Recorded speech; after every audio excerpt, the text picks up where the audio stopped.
Hey everyone, it's me, Julian Greystoke, author of The Wolf and the Hawk, a fantasy romance that's available now on Amazon. Anyway, we're not here to talk about my book, we're here to talk about writing! Woo! That's why I'm wearing my feral writer shirt. You can buy it for yourself over on my Redbubble if you're interested. But that's enough advertisements for me today.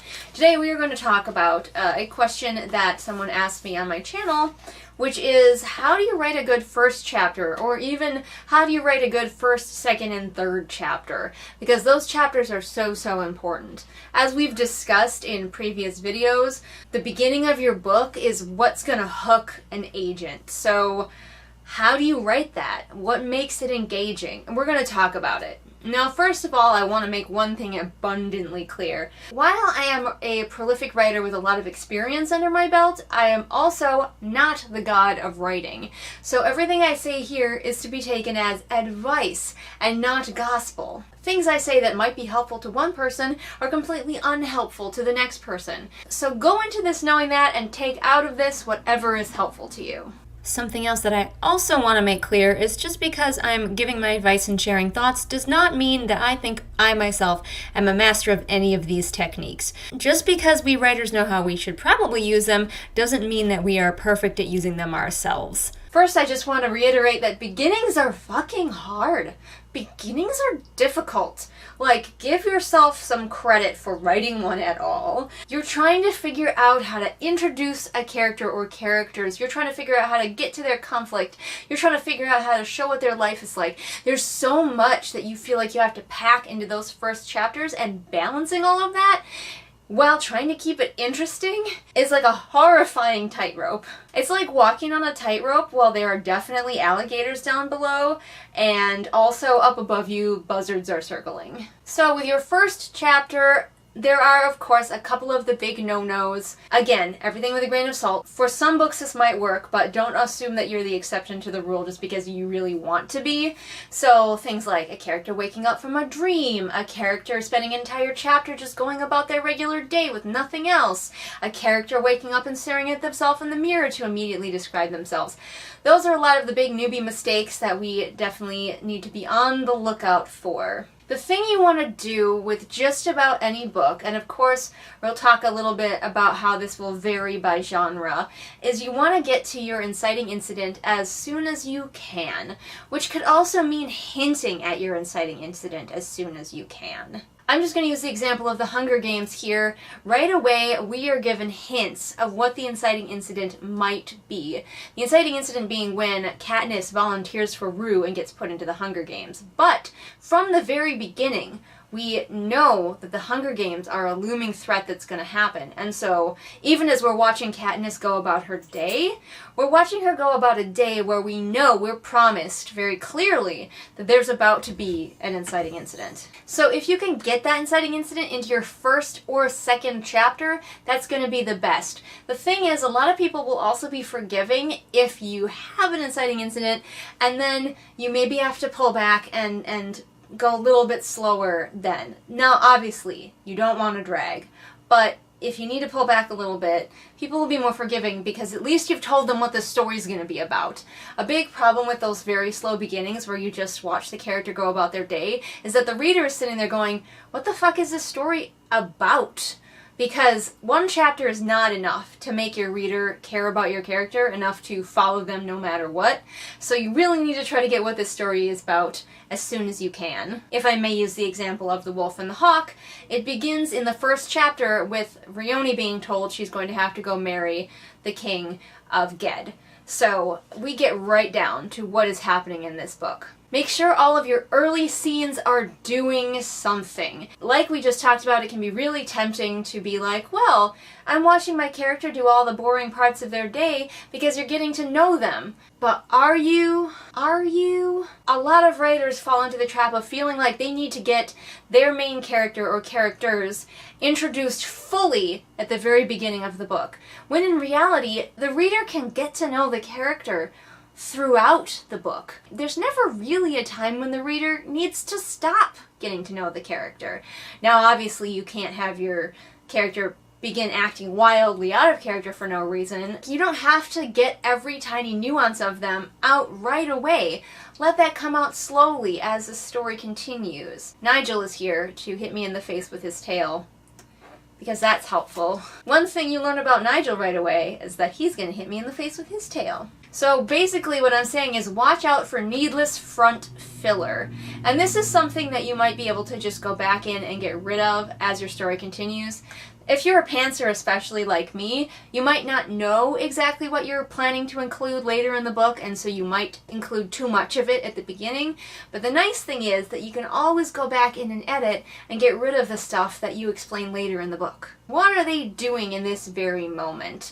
And how does that let us get to know them? If you're just having them eat their cereal in the morning because you want to show that they have cereal in the morning, but that doesn't do anything for your book, then probably cut that part out. However, if you're showing them eat cereal because when they get to the cereal, the box is empty and they just have to live with it because they're very poor and don't have enough money for more cereal, that might be something that's important to your book. I said we would talk a little bit about genre. Different types of books have different types of beginnings. So look at what type of book you're writing. I write majority fantasy and sci-fi with some horror. So look at what type of book you're writing and then go look at what other authors, especially recently published authors, are doing for their beginnings of that type of book. Because that's going to tell you what the style, what the trend is right now for beginning that type of book. With most books, you are going to want to see that inciting incident happening fairly quickly. I've been reading a lot of thrillers lately, and something that thrillers often do, at least the ones that I've been reading, is start out with a scene from later in the book that's very exciting and action heavy, and that makes a promise to the reader, this is what the story is going to be about, which then allows the thriller to then have that slow build towards the thing. I wouldn't do this with every type of book, but that's a common thing I'm noticing in thrillers. I also read a lot of fantasy stories, and with a lot of fantasy, it definitely involves the characters on, like, the day before something big is going to happen. So the day before they have to get married, the day before they're going to be killed, something like that. So you have a little bit of lead up, but you know the thing, TM, is going to be happening very soon. Now this has been a lot about the first chapter and possibly the first two chapters, but what about by chapter 3? By chapter 3, we ought to feel like we have a pretty solid hold on what the story's going to be about, at least. Something else you can do with chapters 1 and 2, going back for it, is if you have multiple POVs, the second chapter could be in a second POV. So you could have like both. And obviously you definitely want to watch out. If your first chapter is slow with one POV, you're going to want to not probably have it also be slow with the next POV. One thing that Brian Jakes, who's a favorite author of mine, would often do is spice up slower chapters by having a villain chapter. So he might begin a book with a fairly sedate tour, essentially, of Redwall Abbey, where the character is going about his life, but you are getting to meet important characters and see important themes, like perhaps you look at the tapestry, perhaps you get a really good idea of the culture of the Abbey that's going to be coming important later in the book. But in the second chapter, he will give you the villain's POV, which gives the reader, again, a promise something big is coming. I think that's really the key. If you can't get your inciting incident out as fast as maybe you'd like, you have to at least make it clear that it is coming. Something else I try to keep in mind, and this is just for all of the chapters when I'm writing a book, is I try to have something to do with the plot in every single scene, even if it's very small. And I think this is especially important in your first chapters. So even if you have a scene later on that's mostly character building, some little tidbit of the plot should sneak into that. There are many, many genres out there that I don't read as much of, and so they might have different rules for beginnings. Like, I am definitely not a big hard sci-fi reader, so I don't really have a handle on how those begin.